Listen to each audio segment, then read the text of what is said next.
Vision ചാനലിന്റെ ഓർമ്മച്ചപ്പ് എന്ന പരിപാടിയിലേക്ക് എല്ലാവർക്കും സ്വാഗതം.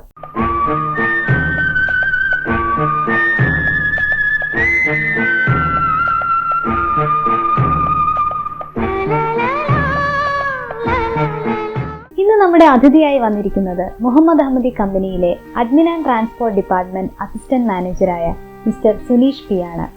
അദ്ദേഹത്തെ നമുക്ക് ഈ വേദിയിലേക്ക് സ്വാഗതം ചെയ്യാം. സ്വാഗതം സർ. താങ്ക് യു പൂജ.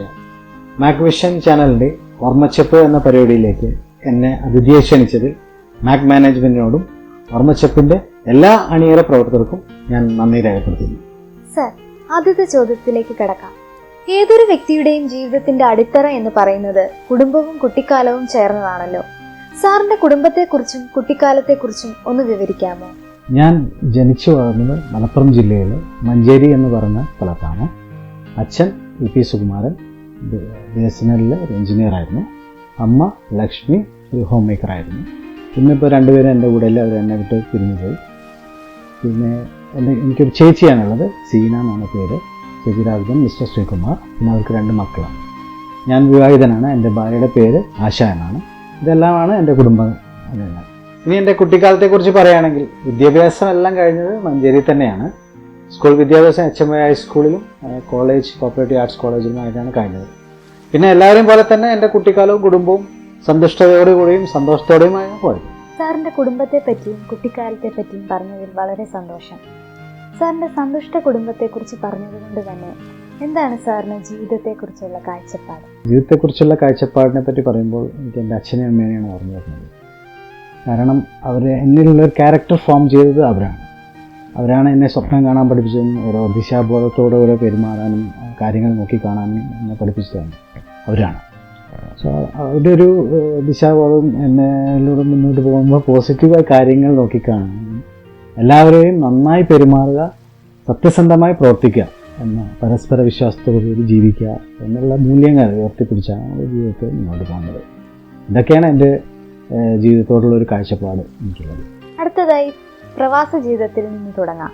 എന്തായിരുന്നു സർ പ്രവാസ ജീവിതം തിരഞ്ഞെടുക്കാനുള്ള കാരണം? ആ മനോഹരമായ ജീവിത യാത്രാനുഭവങ്ങളൊന്ന് പങ്കുവയ്ക്കാമോ? ചെറുപ്പം മുതലേ എനിക്ക് വിദേശത്ത് ജോലി ചെയ്യണമെന്ന് തന്നെയായിരുന്നു എൻ്റെ ആഗ്രഹം. അതിന് പ്രചോദനമായത് എൻ്റെ ചെറിയച്ഛൻ തന്നെയാണ്. അദ്ദേഹം വളരെ കാലം ദുബായിലായിരുന്നു ജോലി ചെയ്യുന്നത്. അദ്ദേഹത്തിൻ്റെ ലൈഫ് എക്സ്പീരിയൻസും അതൊക്കെയാണ് നമുക്ക് ഇൻസ്പയർ ആയത്. ഗൾഫിൽ തന്നെ ജോലി ചെയ്യണം. സോ എൻ്റെ ഒരു ഫോക്കസ് എന്നുള്ള രീതിയിൽ ഞാൻ ഗൾഫിൽ ജോലി തന്നെയായിരുന്നു വളരെയധികം ആഗ്രഹിച്ചിരുന്നത്. സോ അതുകൊണ്ട് തന്നെ വിദ്യാഭ്യാസത്തിന് ശേഷം ഞാൻ നാട്ടിൽ ഒരു ജോലിക്ക് പകരം ഞാൻ ഒരു കൂടുതൽ ഫോക്കസ് കൊടുത്തിരുന്നത് ഗൾഫിൽ ഒരു ജോലി കിട്ടണം എന്നുള്ള രീതിയിൽ തന്നെയായിരുന്നു എൻ്റെ പരിശ്രമം മുഴുവൻ ഉണ്ടായിരുന്നത്. ഇത് പരിശ്രമം ചെയ്യുന്ന ഓരോ പ്രാവശ്യം ഓരോ ആൾക്കാരോടും ഡിസ്കസും കാര്യങ്ങളെല്ലാം ചെയ്യുന്ന ജോലിയുടെ കാര്യങ്ങളെല്ലാം സംസാരിക്കുമ്പോഴും പക്ഷേ അതിൻ്റെ ഇടയിൽ എൻ്റെ ഒരു ഫ്രണ്ട് ഉണ്ട്, ഡോക്ടർ അഫ്സൽ. പുള്ളി എന്നോട് ഒരു ദിവസം എന്നോട് ഒരു കാര്യം പറയും.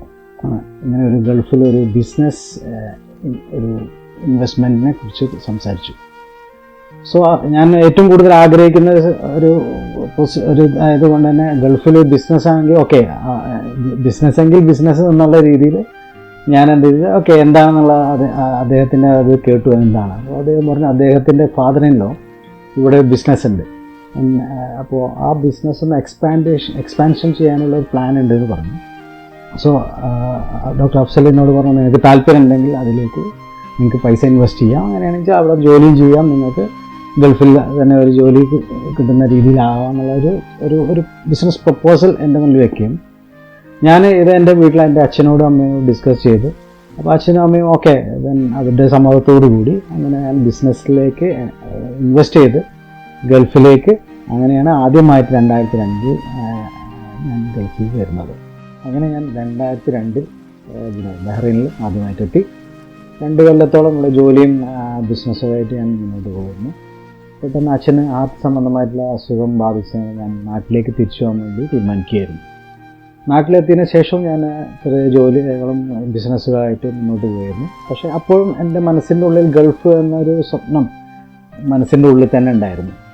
സോ അതുകൊണ്ട് തന്നെ ഞാൻ എന്താ വെച്ചാൽ ഇവിടുന്ന് പോകുന്നതിന് മുമ്പ് തന്നെ ഇവിടെ ഗൾഫിലുള്ള ആൾക്കാരുമായിട്ടൊക്കെ എപ്പോഴും ഞാൻ പരിചയം ഇതൊക്കെ കോൺടാക്ട് ചെയ്യുമായിരുന്നു. അവർക്ക് മെസ്സേജസ് അയക്കും, അങ്ങനെയുള്ള കോൺടാക്ട്സ് ഞാൻ ഉണ്ടായിരുന്നു. സോ ഇങ്ങനെ ഈ ജോലിയുമായി ഇതായിട്ട് പോകുന്നതിനിടയ്ക്കാണ് എനിക്കൊരു കോൾ വന്നത്. ആ കോൾ ചെയ്തത് സന്ദീപ് സാറായിരുന്നു. കാരണം ഞാൻ ഒരുപാട് CVs അയച്ചിരുന്നു. അപ്പോൾ ആ CV കണ്ടിട്ട് സാർ എന്നെ വിളിക്കുകയാണ് ചെയ്തത്. സോ സാർ എന്നെ വിളിച്ചു. സാറിന് ഇങ്ങനെ ഇവിടെ ഇങ്ങനെ ഒരു ഓപ്ഷൻ ഉണ്ട് എന്ന് പറഞ്ഞപ്പോൾ ഓക്കെ സാർ ഞാൻ റെഡി എന്ന് പറഞ്ഞപ്പോൾ പിന്നെ എല്ലാ ഇൻ്റർവ്യൂ എല്ലാ പ്രൊസീജിയേഴ്സും എല്ലാം എനിക്ക് ഞാൻ അറ്റൻഡ് ചെയ്തിരുന്നു. നമ്മുടെ കമ്പനിയുടെ പ്രൊസീജിയേഴ്സ് ഇൻ്റർവ്യൂ പ്രൊസീജിയേഴ്സ് എല്ലാം ഞാൻ അറ്റൻഡ് ചെയ്തതിന് ശേഷം 2012 ഞാൻ ഇവിടെ തിരിച്ച് ബഹ്റൈനിൽ എത്തുകയാണ് ചെയ്തത്. ബഹ്റൈനിൽ ഇവിടെ നമ്മുടെ കമ്പനിയിൽ അഡ്മിൻ ആൻഡ് ട്രാൻസ്പോർട്ട് ഡിപ്പാർട്ട്മെൻറ്റിൽ എക്സിക്യൂട്ടീവായിട്ടാണ് ഞാൻ ജോലിയിൽ ജോയിൻ ചെയ്തത്. എൻ്റെ ജീവിതത്തിലെ ഒരു സെക്കൻഡ് ഫേസിൻ്റെ ആരംഭമായിരുന്നത്. എക്സിക്യൂട്ടീവായിട്ട് തന്നെയാണ് ഞാൻ സ്റ്റാർട്ട് ചെയ്തതെങ്കിലും ഇവിടുത്തെ നമ്മുടെ കമ്പനി മാക് എന്ന കമ്പനിയിൽ ഒരുപാട് സീനിയേഴ്സിൻ്റെ, അതായത് സന്ദീപ് സാറിൻ്റെയും നമ്മുടെ സീനിയർ ആയിട്ടുള്ള എല്ലാവരുടെയും, എസ്പെഷ്യലി GM സാറിൻ്റെയും എല്ലാം ഒരുപാട് ട്രെയിനിങ്സും കെയറിങ്ങും ഒക്കെ കാരണം എനിക്ക് ഒരുപാട് എൻ്റെ പേഴ്സണൽ ലൈഫിലും ഒഫീഷ്യൽ ലൈഫിലും ഒരുപാട് ചേഞ്ചസും കാര്യങ്ങളുണ്ടായി. അതുകൊണ്ട് തന്നെ നമ്മുടെ കമ്പനിയിൽ നിന്നും ഒരുപാട് ഉയർച്ചയെത്തിയതിനു ശേഷം ഇപ്പോൾ അസിസ്റ്റൻറ്റ് മാനേജർ എന്ന പോസ്റ്റിൽ ഇപ്പോൾ ജോലി ചെയ്തുകൊണ്ടിരിക്കുന്നത്. ഇത്തരത്തിലുള്ള ഒരുപാട് കാര്യങ്ങളെല്ലാം കൂടിയതാണ് എൻ്റെ പ്രവാസ ജീവിതം. ജീവിതം കയ്പും മധുരവും നിറഞ്ഞതാണല്ലോ. അത്തരത്തിൽ എന്തെങ്കിലും മറക്കാനാവാത്ത അനുഭവം നമ്മുടെ പ്രേക്ഷകർക്ക് വേണ്ടി സാറൊന്ന് പങ്കുവയ്ക്കാമോ? തീർച്ചയായും പൂജ. മധുരമായിട്ടുള്ള അനുഭവങ്ങൾ എന്ന് പറയുമ്പോൾ തന്നെ നമ്മുടെ അച്ഛൻ്റെ അമ്മയുടെയും കൂടെയുള്ള കുട്ടിക്കാലം തന്നെയാണ് ഏറ്റവും മധുരമായിട്ടുള്ള കാര്യങ്ങൾ ഉണ്ടായിട്ടുള്ളത്. പിന്നീട് അത് കഴിഞ്ഞതിന് ശേഷം വിവാഹം കഴിച്ചു. ജീവിതവും വളരെ മധുരമായിട്ടുള്ളൊരു അനുഭവം തന്നെയാണ്. അതിൽ പ്രധാനമായിട്ടുള്ളൊരു കാര്യം പറയാനുള്ളതെന്ന് വെച്ചാൽ എൻ്റെ വിവാഹത്തിന് അതും എല്ലാവർക്കും ഈ ഭാഗ്യം കിട്ടിയിട്ടുണ്ടോ എന്നുള്ളത് എനിക്കറിയില്ല. നമ്മുടെ കമ്പനിയിലെ GM സാറും AGM സാറും സാം സാറും അതിന് പങ്കെടുക്കാൻ പറ്റി. അത് എൻ്റെ ജീവിതത്തിൽ വളരെ വളരെ ഭയങ്കര പ്രധാനമായിട്ടുള്ളൊരു മറക്കാനാവാത്തൊരു മധുരമായ അനുഭവം തന്നെയാണ്. പിന്നെ കൈപ്പേറിയൊരു അനുഭവം എന്ന് പറയുന്നത് എൻ്റെ അച്ഛൻ്റെ അമ്മയുടെയും വിയോഗം തന്നെയാണ്. അത് എൻ്റെ മനസ്സിന് എൻ്റെ ജീവിതത്തിൽ ഒരുപാട് ഭയങ്കരമായിട്ടുള്ളൊരു കൈപ്പേറിയ അനുഭവത്തിൽ തന്നെയാണ് എത്തിച്ചിട്ടുള്ളത്. സോ ഇത് രണ്ടുമാണ് എൻ്റെ ജീവിതത്തിലെ മധുരമായിരുന്നു കൈപ്പേറിയ 2 അനുഭവങ്ങളുള്ളത്. വിവാഹത്തെപ്പറ്റി പറഞ്ഞതുകൊണ്ട് തന്നെ ചോദിക്കട്ടെ, സാറിൻ്റെ ഭാര്യയിൽ സാറിന് ഇഷ്ടപ്പെട്ട സ്വഭാവ സവിശേഷതകൾ എന്ന് വിവരിക്കാമോ? എൻ്റെ ഭാര്യയുടെ പേര് ആശ എന്നാണ്. ഞാനത് നേരത്തെ സൂചിപ്പിച്ചിരുന്നല്ലോ. ആശയം എൻ്റെ കൂടെ തന്നെ ബഹ്റൈനിലുണ്ട്. ഇതിൽ വളരെ സന്തോഷമുള്ള ഒരു കാര്യം എന്തെന്നാൽ ആശയം നമ്മുടെ സ്ഥാപനത്തിൽ തന്നെ പ്രൊജക്ട് ഡിപ്പാർട്ട്മെൻറ്റിൽ എക്സിക്യൂട്ടീവായിട്ട് ജോലി ചെയ്തു വരുന്നുണ്ട്. ആശയെ പോലെ ഒരു വ്യക്തിയെ എൻ്റെ ജീവിത പങ്കാളിയായി ലഭിച്ചത് എനിക്ക് വളരെ സന്തോഷമുണ്ട്. കാരണം എൻ്റെ എല്ലാ പരിമിതികളും മനസ്സിലാക്കി എന്നോടൊപ്പം യാതൊരു പരാതിയില്ലാതെ പരിഭവങ്ങളില്ലാതെ കഴിഞ്ഞ കുറേ വർഷങ്ങളായി എന്നോട് എന്നെ കൂടെയുണ്ട്. പിന്നെ പ്രത്യേകം മനസ്സിലാക്കിയ ഒരു സ്വഭാവ സവിശേഷത എന്നത് ആശയുടെ അമിതമായ ആഗ്രഹമില്ലായ്മയും അവരുടെ പക്വത തന്നെയാണ്. ഇത് ആശയെക്കുറിച്ച് പറയുമ്പോൾ തന്നെ അവരുടെ അച്ഛനും അമ്മയെ ഞാൻ ഓർക്കുന്നു. തീർച്ചയായും അവരുടെ ഗൈഡൻസ് കൊണ്ട് തന്നെയാണ് ആശ ഇത്തരത്തിലുള്ളൊരു വ്യക്തിയാക്കി മാറ്റുമെന്ന് എനിക്ക് തന്നത്. ഇതൊക്കെയാണ് എൻ്റെ ഭാര്യയെക്കുറിച്ച് പറയാനുള്ളത്. സർ, അടുത്തതായി ഔദ്യോഗിക ജീവിതത്തിലെ നല്ല ഓർമ്മകളും അനുഭവങ്ങളും ഒന്ന് പങ്കുവെക്കാമോ? ഔദ്യോഗിക ജീവിതത്തിലുള്ള നല്ല ഓർമ്മകളെക്കുറിച്ച് പറയുമ്പോൾ മാക്കിലെ അനുഭവം തന്നെയാണ് എനിക്ക് പറയാനുള്ളത്. ഞാൻ ഇതിനു മുമ്പ് പല വേദികളിലും പറഞ്ഞിട്ടുണ്ട്, Mac is an university that transforms the character and attitudes. എന്താണ് ഞാനിത് പറയാൻ കാരണം എന്ന് വെച്ചാൽ, നമ്മളെക്കൊണ്ട് ചെയ്യാൻ സാധിക്കില്ല എന്ന് പറയുന്ന പല കാര്യങ്ങളും നിരവധി ട്രെയിനിങ്ങിലൂടെയും നിരവധി ഗൈഡ് ലൈൻസിലൂടെ നമ്മളെക്കൊണ്ട് ചെയ്യാൻ ഉതകുന്ന വിധം നമ്മളെ പ്രാപ്തമാക്കും. പൂജ, ഇത് എൻ്റെ അനുഭവ പരിചയമാണ്. സുനേഷ് എന്ന് പറയുന്ന വ്യക്തി സെക്കൻഡ് ഫേസ് ജീവിതമാണ് ഈ അഹമ്മദാബാദ് കമ്പനി സംഭവിച്ചുകൊണ്ടിരിക്കുന്നത്. അതിന് ഞാൻ സന്ദീപ് സാറിനോടും എസ്പെഷ്യലി നമ്മുടെ GM സാർ പത്മകുമാർ സാറിനോടും എനിക്ക് തീരാത്ത നന്ദിയും കടപ്പാടുമുണ്ട്. പൂജ, മാക്കിലെ എല്ലാ സീനിയേഴ്സിൽ നിന്നും നമുക്ക് പല കാര്യങ്ങളും പഠിക്കാനുണ്ട്. എൻ്റെ ജീവിതത്തിൽ മറക്കാനാവാത്ത നല്ല അനുഭവങ്ങൾ ഈ കമ്പനിയിൽ നിന്നും ഉണ്ടായിട്ടുണ്ട്. അതിൽ ഏറ്റവും പ്രധാനമായിട്ട് എനിക്ക് തോന്നിയിട്ടുള്ളത്, വളരെ പിൻവലിഞ്ഞ സ്വഭാവമുള്ള എന്നെ സ്റ്റേജ് ഫിയർ എന്ന പോരായ്മ മാറ്റി പാട്ട് പാടുന്നവനും സിനിമയിൽ അഭിനയിക്കുന്നവനുമാക്കി മാറ്റി. ഒരു ചെറിയ അളവിലെങ്കിലും ഒരു പ്രാസംഗികനാക്കി മാറ്റാൻ തന്നെ നമ്മുടെ മാക്കിലെ എൻ്റെ സീനിയേഴ്സിന് കഴിഞ്ഞിട്ടുണ്ട്. നമ്മുടെ കമ്പനിയിലെ ഏറ്റവും വലിയ പ്രത്യേകതകളൊന്ന് GM സാറിൻ്റെ മാർഗനിർദ്ദേശങ്ങൾ തന്നെയാണ്. അദ്ദേഹത്തിൻ്റെയും പ്രമോദ് സാറിൻ്റെയും സാംസാറിൻ്റെയും സ്റ്റാഫ് വെൽഫെയർ രംഗത്തുള്ള കാഴ്ചപ്പാട് വളരെ ആവേശത്തോടെയാണ് ഞാൻ നോക്കിക്കാണാറുള്ളത്. അത് നമുക്ക് ഒരു വളരെയധികം ഇൻസ്പിറേഷൻ തരുന്നുണ്ട്. പിന്നെ സന്ദീപ് സാറിനോടുള്ള ഡേ ടു ഡേ റിപ്പോർട്ടിങ് ഓരോ ദിവസവും എനിക്ക് തരുന്ന ഊർജവും ചെറിയ കാര്യമല്ല. കാരണം സാർ ഒരുപാട് കാര്യങ്ങൾ പറഞ്ഞു തരികയും അത് എങ്ങനെ പ്രാവർത്തികമാക്കണം എന്നുള്ള ട്രെയിനിങ്സും അഡ്വൈസൻസും തരാറുണ്ട്. പൂജ ചുരുക്കി പറഞ്ഞ ഓരോ ദിവസവും പുതിയ പുതിയ എക്സ്പീരിയൻസസും ട്രെയിനിങ്സും ആണ് നമുക്ക് കിട്ടിക്കൊണ്ടിരിക്കുന്നത്. ഇതൊക്കെയാണ് എൻ്റെ ഒഫീഷ്യൽ ലൈഫിലെ അനുഭവങ്ങൾ. വ്യക്തിത്വ വികസനം ജീവിതത്തിൽ ഒരു പ്രധാന ഘടകമാണ്. ഞങ്ങൾ പ്രേക്ഷകർക്ക് വേണ്ടി അങ്ങയുടെ കാഴ്ചപ്പാടൊന്ന് വിവരിക്കാമോ? തീർച്ചയായും പൂജ. വിവേകത്തോടു കൂടി വിവേചനമില്ലായ്മ ബഹുമാനത്തോടെയും കാര്യങ്ങളെ കാണുകയും പ്രവർത്തിക്കുകയും എന്നുള്ളതാണ്. നമ്മുടെ കമ്പനിയിൽ തന്നെ എനിക്ക് ഒരുപാട് പേഴ്സണാലിറ്റി ഡെവലപ്മെൻറ്റിനുള്ള അവസരം ലഭിച്ചിട്ടുണ്ട്. ലൈക്ക് മാൻ ഹാൻഡ്ലിങ്, നമുക്ക് ഒരുപാട് എംപ്ലോയീസിന് ഇടയിൽ ആയിട്ട് സംവദിക്കാനും അവരുടെ കാര്യങ്ങൾ, അവരുടെ പ്രോബ്ലംസ് എല്ലാം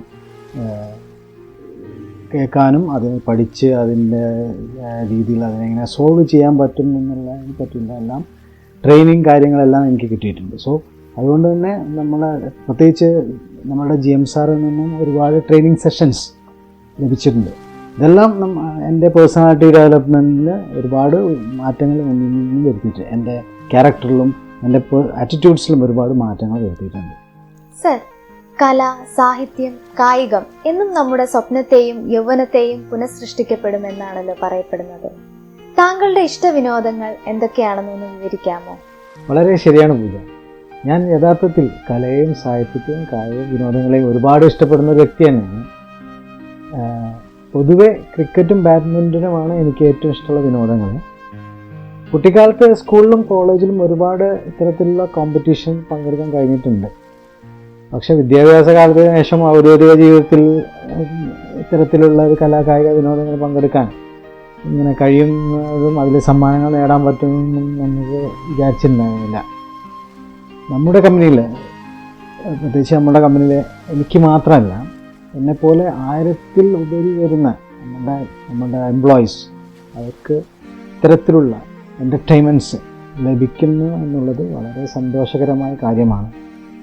പൊതുവെ പറഞ്ഞാൽ ഇത്തരത്തിലുള്ള സാഹിത്യ കായിക വിനോദങ്ങൾ എന്നും നമ്മുടെ ജീവിതത്തിൽ ഒരു എനർജി, ഒരു പുത്തൻ ഉണർവുകൾ ലഭിക്കും എന്ന് തന്നെയാണ് എൻ്റെ അഭിപ്രായം. ജീവിതത്തിൽ എന്തായി തീരണമെന്നായിരുന്നു കുട്ടിക്കാലത്തെ സാറിന്റെ ആഗ്രഹം? ഇപ്പോൾ എവിടെ എത്തി നിൽക്കുന്നു? സാറിന്റെ ജീവിതയാത്രയെക്കുറിച്ചും ലക്ഷ്യങ്ങളെക്കുറിച്ചും ഒന്ന് വിലയിരുത്താമോ? പൂജ, ഞാൻ നേരത്തെ പറഞ്ഞ പോലെ തന്നെ ഒരു ബിസിനസ്മാൻ ആവുക എന്നായിരുന്നു എൻ്റെ ആഗ്രഹം. എല്ലാത്തിനും ഒരു ഗോഡ് പ്ലാൻ ഉണ്ടാവും എന്ന് വിശ്വസിക്കുന്ന ആളാണ് ഞാൻ. അതുപോലെ പറയുന്ന പോലെ തന്നെ ഇപ്പോൾ ഞാനൊരു എക്സിക്യൂട്ടീവായിട്ടാണ് ജോലി തുടങ്ങിയത്. ഇപ്പോൾ അസിസ്റ്റൻറ്റ് മാനേജർ എന്ന പദവിയിലെത്തി നിൽക്കുന്നു. ഇപ്പോൾ തിരിഞ്ഞു നോക്കുമ്പോൾ വളരെയധികം ഞാൻ സന്തോഷവാനാണ്. ഇത്രയും നല്ലൊരു ഓപ്പർച്യൂണിറ്റി ദൈവം എനിക്ക് തന്നു. അതിന് വളരെയധികം ഞാനിപ്പോൾ നന്ദി രേഖപ്പെടുത്തുന്നത് സന്ദീപ് സാറോടാണ്. കാരണം സാറാണ് എനിക്ക് ഈ ഓപ്പർച്യൂണിറ്റി എൻ്റെ കയ്യിൽ തന്നു. അതുപോലെ തന്നെ ഓരോ ഘട്ടത്തിലും എനിക്ക് സപ്പോർട്ടായിട്ടുള്ള GM സാറിനും എല്ലാ നമ്മുടെ സീനിയേഴ്സിനും, നമ്മുടെ കമ്പനിയിലെ എല്ലാ സീനിയേഴ്സിനും ഈ അവസരത്തിൽ അവരോടുള്ള നന്ദി ഞാൻ അറിയിക്കുകയാണ്. എല്ലാവരുടെയും സപ്പോർട്ടും സ്നേഹത്തോടും കൂടി മുന്നോട്ട് പോവുക എന്നാണ് ഞാൻ ആഗ്രഹിക്കുന്നത്. അടുത്തതായി ഒരു ഡയറക്റ്റ് ക്വസ്റ്റ്യനിലേക്ക്. എന്തൊക്കെയാണ് സാറിന്റെ സ്ട്രോങ് ആൻഡ് വീക്ക് പോയിന്റ്സ്? ഒന്ന് വിവരിക്കാമോ? നല്ലൊരു ചോദ്യമാണ്. ഡയറക്റ്റായിട്ട് ആൻസർ ചെയ്യാൻ ഒരു ബുദ്ധിമുട്ടുള്ള കാര്യമാണ്, എങ്കിലും ഞാൻ അതിനെ ആൻസർ ചെയ്യാം. എൻ്റെ ഒരു വീക്ക് പോയിന്റ് എന്ന് ഞാൻ എനിക്ക് തന്നെ മനസ്സിലാകുന്ന എന്ന് വെച്ചാൽ, ഞാൻ എപ്പോഴും ഒരു വലിഞ്ഞ് നിൽക്കുന്ന ഒരാളായിട്ട് എനിക്ക് തോന്നില്ല. ഇത് സ്റ്റേജ് ഫിയർ, അങ്ങനത്തെ പല പ്രസൻറ്റേഷൻസിൽ ഇതൊക്കെ ചെയ്യാൻ എന്തെങ്കിലും പറയുകയാണെങ്കിലൊക്കെ ഒരു മടി, അത് എനിക്ക് തന്നെ മനസ്സിലാവും. അത് എനിക്ക് ചെയ്യാൻ നമ്മൾക്ക് മുന്നോട്ട് വരാനുള്ളൊരു മടി ഉണ്ടല്ലോ, അത് ഞാൻ എൻ്റെ ഒരു വീക്ക് പോയിൻ്റ് ആയിട്ടാണ് ഞാൻ കാണുന്നത്. സ്ട്രോങ് പോയിന്റ്, ബട്ട് ആ വീക്ക് പോയിന്റ് ഞാൻ എങ്ങനെ സ്ട്രോങ് പോയിന്റിലേക്ക് മാറ്റാൻ പറ്റും എന്ന് ഞാൻ എപ്പോഴും ചിന്തിച്ചുകൊണ്ടിരിക്കുന്നുണ്ട്. അത് എന്തെങ്കിലും ഒരു സമയത്ത് ഞാനത് സ്ട്രോങ് പോയിന്റ് ആക്കി മാറ്റും. ഈ ഒരു സ്ട്രോങ് പോയിന്റ് എന്ന് പറയുന്നത്, ഞാൻ ഒരിക്കലും ആരോടും നോ എന്ന് പറയാറില്ല. അത് പ്രത്യേകിച്ച് എൻ്റെ ഒപ്പം നിൽക്കുന്ന ആൾക്കാരായാലും എൻ്റെ കുടുംബങ്ങളായാലും അവർ എന്തെങ്കിലും കാര്യം ആവശ്യപ്പെട്ടാലും ഞാൻ നോ പറയാറില്ല. എൻ്റെ സീനിയേഴ്സ് എന്ത് കാര്യം പറഞ്ഞാലും ഞാൻ അതിൻ്റെ എക്സ്റ്റെൻറ്റ് വരെ പോയിട്ട് ആ കാര്യങ്ങൾ ചെയ്തു കൊടുക്കാൻ മാക്സിമം ഞാനത് ട്രൈ ചെയ്യും. അവരോട് ഒരിക്കലും ഞാൻ നോ എന്നുള്ള പറയാനില്ല. സോ ഇത് തന്നെയാണ് എൻ്റെ ഒരു സ്ട്രോങ് പോയിൻ്റ് എന്ന് ഞാൻ വിശ്വസിക്കുന്നു. ഈ രണ്ട് കാര്യങ്ങളാണ് എൻ്റെ ഒരു സ്ട്രോങ് ആൻഡ് വീക്ക് പോയിൻ്റ് ആയിട്ട് ഞാൻ കരുതുന്നത്. ഔദ്യോഗിക ജീവിതവും സ്വകാര്യ ജീവിതവും ഒരേപോലെ കൊണ്ടുപോകാൻ നമ്മൾ എന്തൊക്കെ ശ്രദ്ധിക്കണം? എന്താണ് സാറിന്റെ അഭിപ്രായം? പൂജ, ഔദ്യോഗിക ജീവിതവും സ്വകാര്യ ജീവിതവും എൻ്റെ അഭിപ്രായത്തിൽ പരസ്പരം ബന്ധപ്പെട്ട് കിടക്കുന്നതാണ്. അതായത് ഒരു കോയിൻ്റെ ഇരുവശങ്ങളെയും പോലെ വളരെ സന്തോഷകരമായ ആഹ്ലാദപരമായ വ്യക്തി ജീവിതം നയിക്കുന്നത് നമുക്ക് നല്ലൊരു ഒഫീഷ്യൽ ലൈഫ് നല്ല രീതിയിൽ തുടരേണ്ടത് വളരെ അത്യാവശ്യമായ കാര്യമാണ്. ഒഫീഷ്യൽ ലൈഫിൽ ഉണ്ടാകുന്ന ചെറുതും വലുതുമായ സംഭവങ്ങൾ സ്വകാര്യ ജീവിതത്തിലേക്കും സ്വകാര്യ ജീവിതത്തിലെ പ്രശ്നങ്ങൾ ഒഫീഷ്യൽ ലൈഫിലേക്കും കൂട്ടിയിണക്കാതെ കൊണ്ടുപോകാൻ കഴിഞ്ഞാൽ നമ്മുടെ ജീവിതം സന്തോഷപൂർണ്ണമായിട്ട് മുന്നോട്ട് കൊണ്ടുപോകാൻ സാധിക്കും എന്നുള്ളതാണ് എൻ്റെ അഭിപ്രായം. നമ്മുടെ കമ്പനിയിലെ വെൽഫെയർ ആക്ടിവിറ്റീസിനെ കുറിച്ചും അതിന്റെ പ്രാധാന്യത്തെക്കുറിച്ചും സാറിന് എന്താണ് പറയാനുള്ളത്? പൂജ, വെൽഫെയർ എന്ന കൺസെപ്റ്റ്സ് വളരെ ഇമ്പോർട്ടൻ്റ് ആയി കരുതുന്ന ഒരു നല്ല ചിന്തയാണ്. നമ്മളെപ്പോലുള്ളൊരു മാൻ പവർ കമ്പനി വീടും നാടും അവരുടെ കുടുംബവും എല്ലാം വിട്ട് ജോലി ചെയ്യുന്നതിനായി വന്നവരാണ് കൂടുതൽ ആൾക്കാർ. ജോലി ചെയ്യുന്ന സമയത്ത് ഒരുപാട് മാനസിക സമ്മർദ്ദം അവർക്ക് നേരിടുന്നുണ്ട്. ഒരു ജാനുവരി മുതൽ ഡിസംബർ വരെയുള്ള കാലഘട്ടത്തിൽ കലാകായികമായ മത്സരങ്ങൾ അവർക്ക് വേണ്ടി നടത്തി വരുന്നുണ്ട്. മാനസികമായ സമ്മർദ്ദത്തിൽ നിന്നും കുറച്ച് റിലാക്സ് കിട്ടുന്ന രീതിയിൽ കൂടി അവർക്ക് മനസ്സിൽ സന്തോഷവും സമാധാനവും ഉളവാക്കുന്ന ഇത്തരത്തിലുള്ള ആക്ടിവിറ്റീസിലൂടെ നമുക്ക് അവർക്ക് നൽകാൻ കഴിയുന്നുണ്ട്. ഇതിൽ കൂടെ തന്നെ അവരുടെ കുട്ടിക്കാലത്തുള്ള ടാലൻസ് പ്രകടിപ്പിക്കുന്നതിനുള്ള അവരുടെ കഴിവുകൾ തുറന്നു കാണിക്കാൻ വേണ്ടിയുള്ള ഒരു അവസരം കൂടി ഈ വെൽഫെയർ ആക്ടിവിറ്റീസിലൂടെ സാധിക്കുന്നുണ്ട്. അതുമാത്രമല്ല, ഏറ്റവും നല്ല പുണ്യ പ്രവൃത്തി എന്ന് ഞാൻ കരുതുന്ന ചാരിറ്റി പ്രവർത്തനമാണ്. നമ്മുടെ കമ്പനിയിൽ നമ്മുടെ മാനേജ്മെൻറ്റ് സ്റ്റാഫ് എല്ലാവരും കൂടി ഇൻവോൾവ് ചെയ്ത് ഒരു സംഖ്യ കളക്ട് ചെയ്തിട്ട് നമ്മുടെ കമ്പനിയിലെ എംപ്ലോയീസിന് തന്നെ നമ്മളൊരു ഫുഡ് കിറ്റ് പ്രൊവൈഡ് ചെയ്യുന്നുണ്ട്. ഇത് അവർക്ക് നമുക്ക് കൊടുക്കാൻ പറ്റുന്ന ഏറ്റവും നല്ലൊരു കാര്യമാണ്. അതുപോലെ തന്നെ നമ്മളുടെ കമ്പനിയിലെ എംപ്ലോയീസിന് നമ്മൾ വർഷത്തിൽ ഒരു പ്രാവശ്യം എല്ലാവർക്കും ഫുഡ്, അതും 5 സ്റ്റാർ ഫുഡ് അവർക്ക് നമ്മൾ കൊടുക്കുന്നുണ്ട്. ഹോട്ടലിൽ കൊണ്ടുപോയിട്ട് അവർക്ക് നല്ല രീതിയിലുള്ള ഫുഡ് നമ്മൾ പ്രൊവൈഡ് ചെയ്യാറുണ്ട്. ഇതുപോലെ തന്നെ എല്ലാ ആക്ടിവിറ്റീസിലുള്ള വിജയികൾക്കും നമ്മൾ അവാർഡ് സെറമണി എന്നുള്ള ഒരു വലിയൊരു ഫങ്ഷൻ നമ്മുടെ VIP ഗസ്റ്റുകൾ, നമ്മളുടെ എല്ലാ ഡയറക്ടേഴ്സും GM ഏജന്റുള്ള എല്ലാ VIP ഗസ്റ്റുകളെല്ലാവരും വന്ന് അവർക്ക് വലിയൊരു ഓഡിറ്റോറിയത്തിൽ വെച്ചിട്ട് അവർക്കുള്ള പ്രൈസ് ഡിസ്ട്രിബ്യൂട്ട് ചെയ്യുന്നു. ഇത് അവരുടെ ജീവിതത്തിൽ ഭയങ്കരമായ സന്തോഷമുള്ള ഒരു കാര്യമായിട്ടാണ് തോന്നിയിട്ടുള്ളത്. കാരണം നമ്മളെ കമ്പനി ചെയ്യുന്നത് അൺറെക്കഗ്നൈസ്ഡ് ആൾക്കാരാണ്. അതായത് അവർക്ക് ഒരുപാട് ഗുണങ്ങളും കുറേ കാര്യങ്ങൾ അവർ ചെയ്തിട്ടുണ്ടാവും മുന്നേ ചെയ്ത്, പക്ഷെ ആരും അവരെ മൈൻഡ് ചെയ്യാതിട്ടുണ്ടാവില്ല. അവരെ റെക്കഗ്നൈസ് ചെയ്തിട്ടില്ല. പക്ഷെ നമ്മുടെ കമ്പനിയിൽ അവരുടെ ടാലൻസ് അവർ കാണിച്ചു കഴിഞ്ഞാൽ അവർക്ക് പ്രൈസ് ഡിസ്ട്രിബ്യൂഷനിലൂടെ അവരെ റെക്കഗ്നൈസ് ചെയ്യുന്നു. ഇത് നമ്മുടെ ജീവനക്കാരിൽ വളരെയധികം ഒരു ഇൻസ്പിറേഷൻ, ഒരു ഉന്മേഷം അവർക്ക് ഉണ്ടാവും. സോ ഇത്തരത്തിലുള്ള കാര്യങ്ങൾ നമ്മളുടെ വെൽഫെയർ ആക്ടിവിറ്റീസുമായിട്ടുള്ള ഇതിൽ ബന്ധപ്പെട്ട് കിടക്കുന്നുണ്ട്. അതിൽ തന്നെ നമ്മളുടെ വെൽഫെയർ ടീമിനെ പറ്റി എനിക്ക് കൂടുതൽ പറയാനുള്ളതെന്ന് വെച്ചാൽ സാം സാറും സന്ദീപ് സാറും ലീഡ് ചെയ്യുന്ന GM സാറിൻ്റെ ഒരു കരുതലോടും സാറിൻ്റെ ഗൈഡ് ലൈൻസിനോടും കൂടിയിട്ടുണ്ടാകുന്ന നമുക്കൊരു ടീമുണ്ട്. ആ ടീമിൻ്റെ വർക്ക് എന്ന് പറയുന്നത് ഒരു വലിയൊരു കാര്യമാണ്. കാരണം നമ്മൾ അൺകണ്ടീഷണൽ ലവ് ആൻഡ് സപ്പോർട്ട് എന്നുള്ള ഒരു മുദ്ര ഇതിലാണ് നമ്മൾ പോയിക്കൊണ്ടിരിക്കുന്നത്. നമ്മൾ ഒരു പ്രത്യുപകാരമോ ഒന്നും നമ്മളാരും പ്രതീക്ഷിക്കാതെ അൺകണ്ടീഷണലായിട്ടുള്ള സപ്പോർട്ടും ഇതും നമ്മുടെ വർക്കേഴ്സിന് വേണ്ടി കൊടുക്കുകയാണ്. സോ അങ്ങനത്തെ ഒരു ആക്ഷൻസ്, ഒരു ആക്ടിവിറ്റീസ് നമ്മൾ കമ്പനി നടക്കുമ്പോൾ ആ ദൈവത്തിൻ്റെ കയ്യിൽ നിന്ന് നമുക്ക് അതിനുള്ള നല്ല രീതിയിൽ നമ്മുടെ കമ്പനി മുന്നോട്ട് പോകുന്നതിന് സാധിക്കും. സോ വെൽഫെയർ ആക്ടിവിറ്റീസ് എന്ന് പറയുന്നത് നമ്മുടെ കമ്പനീൻ്റെ ഒരു ബാക്ക് ബോൺ ആയിട്ടുള്ള ഒരു കാര്യം തന്നെയാണ്. ഇതാണ് എനിക്ക് വെൽഫെയറിനെ പറ്റി സംസാരിക്കാനുള്ളത്. അടുത്തതായി പണത്തെക്കുറിച്ച് സാറിന്റെ കാഴ്ചപ്പാട് എന്താണ്? അതിനെക്കുറിച്ചൊന്ന് വിവരിക്കാമോ? പണം എന്നത് പ്രധാനപ്പെട്ട ഒരു ഘടകം തന്നെയാണ് ഓരോ മനുഷ്യൻ്റെ ജീവിതത്തിൽ. പക്ഷെ പണത്തിനായിട്ട് ജീവിക്കരുത്. പണം നല്ല രീതിയിൽ സമ്പാദിക്കുകയും അത് നല്ല രീതിയിൽ തന്നെ ചെലവഴിക്കുകയും ചെയ്യണം. അതുപോലെ തന്നെ നാളേക്ക് വേണ്ടി കുറച്ച് നിശ്ചയിച്ച് വെക്കുകയും വേണം. ഡെപ്പോസിറ്റ് എന്ന രീതിയിൽ നമുക്ക്, കാരണം എന്താ വെച്ചാൽ നമ്മളെല്ലാം മനുഷ്യ ജീവിതം എന്ന് പറയുന്ന ഒരു ടൈം കഴിഞ്ഞ് കഴിഞ്ഞാൽ നമുക്ക് ജോലി ചെയ്യാൻ പറ്റാത്ത സ്ഥിതിയിലേക്ക് നമ്മൾ ആകപ്പെടും. സോ പ്രത്യേകിച്ച് പ്രവാസികളുടെ കാര്യത്തിൽ നമ്മൾ പറയുകയാണെങ്കിൽ നമ്മളുടെ ഒരു ടൈം വൺ കഴിഞ്ഞ് കഴിഞ്ഞാൽ നമുക്ക് ഇവിടെ ജോലി ചെയ്യാൻ പറ്റില്ല. സോ നമ്മൾ എന്തുകൊണ്ട് നമ്മൾ നാട്ടിലേക്ക് തന്നെ പോയി നമ്മൾ സെറ്റിൽ ചെയ്യുന്ന സമയത്ത് നമ്മൾക്ക് നമ്മളുടേതായ ചിലവുകൾ നടത്താൻ വേണ്ടിയിട്ടുള്ള കാര്യങ്ങൾക്ക് വേണ്ടി മറ്റുള്ള ആൾക്കാരുടെ അടുത്ത് ഇത് ചെയ്യാതെ നമുക്ക് തന്നെ അത് ചെയ്യാനുള്ളൊരു ഫണ്ട്, ഒരു നിക്ഷേപം നമ്മളെ കയ്യിൽ തന്നെ ഉണ്ടായിരിക്കണം. ഇത്രയും കാര്യങ്ങൾ പണം നല്ല രീതിയിൽ ലെജിറ്റിമേറ്റ് ആയിട്ട് തന്നെ നമുക്ക് സമ്പാദിക്കാൻ കഴിഞ്ഞ് അതിൽ നിന്നും ഒരു എമൗണ്ട് കുറച്ചൊരു നിക്ഷേപങ്ങളിലേക്ക് മാറ്റാം. ഓക്കെ, പിന്നെ അത് ചില ആൾക്കാർ ഭയങ്കരമായിട്ട് നമ്മളുടെ ഇൻകത്തിനേക്കാൾ കൂടുതൽ എക്സ്പെൻഡിച്ചർ ഉണ്ടാകുന്ന ആൾക്കാരുണ്ട്. സോ അതിൽ ഒരു ചിട്ടയായ രീതിയിൽ പണത്തിനെ കൈകാര്യം ചെയ്യാൻ ഒരു മണി മാനേജ്മെൻറ്റ് നമുക്കുണ്ടായിരിക്കണം.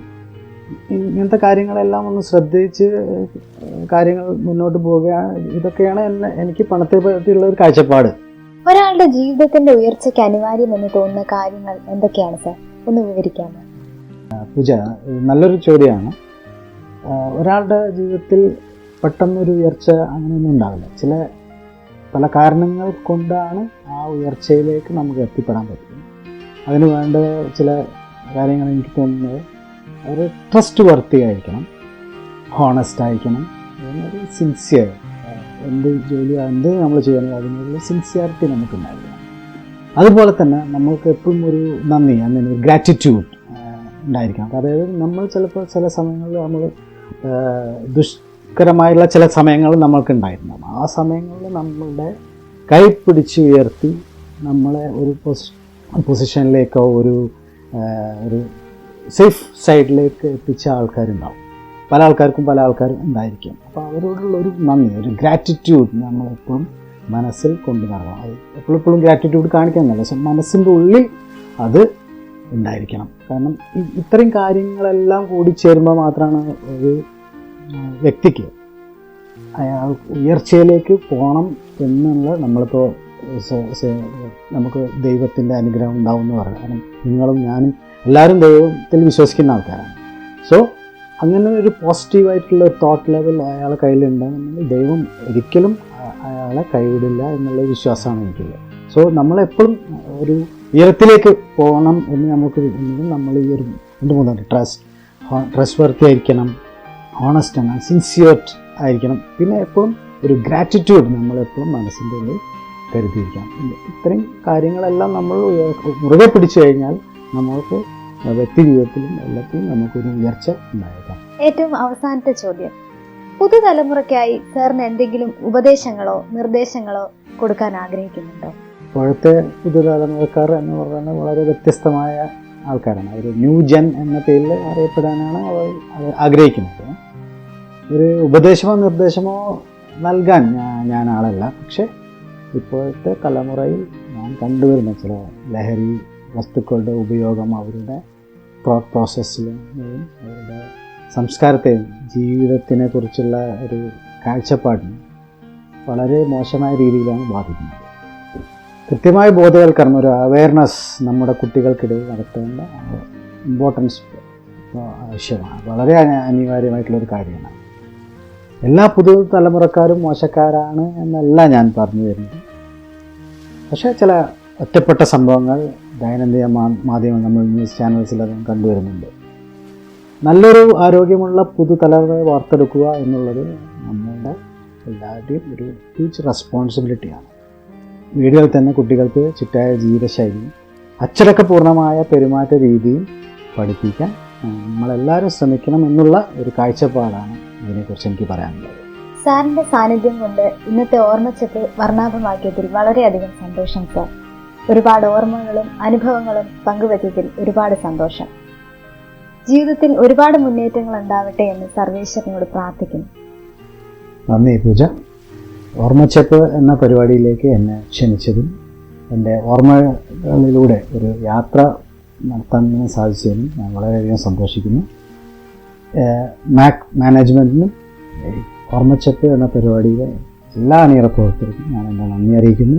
ഇതുപോലുള്ള അവസരങ്ങൾ എല്ലാവർക്കും കിട്ടട്ടെ എന്ന് ഞാൻ ദൈവത്തോട് പ്രാർത്ഥിക്കുന്നു. നന്ദി. നമസ്കാരം. നമസ്കാരം.